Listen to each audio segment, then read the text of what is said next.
बायका खरंच कलाकार असतात ना? हे मी माझं कौतुक करत नाहीये. ओव्हरऑल सगळ्या महिला संघटनेबद्दल बोलतेय. घरात काहीच भाज्या नसताना सारखं लक्ष लक्ष माझं कांदा आणि टोमॅटोवरच जात होतं. तर आता हे दोन्ही घेऊन करू काय? टिफिनसाठी काहीतरी बनवायला पाहिजे.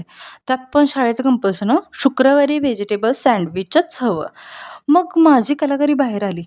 बेसन घेऊन त्यातच कांदा, टोमॅटो, मिरची, कोथिंबीर टाकून त्याच्याच टिक्की तयार करून घेतल्या.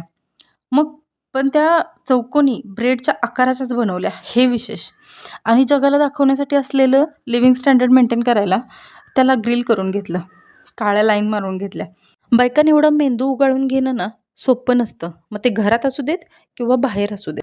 काही पण म्हणा, पण बायकांनी एवढं डोकं ना प्रत्येक गोष्टीत कोणीच वापरत नाही. काही पुरुष अपवाद असतात, पण बायकांनी एवढी टक्कर नाहीत देत. तर माझा रोग समजला असेल ना, तर लाईक आणि सबस्क्राईब करा. शेअर नाही केलं तरी चालेल.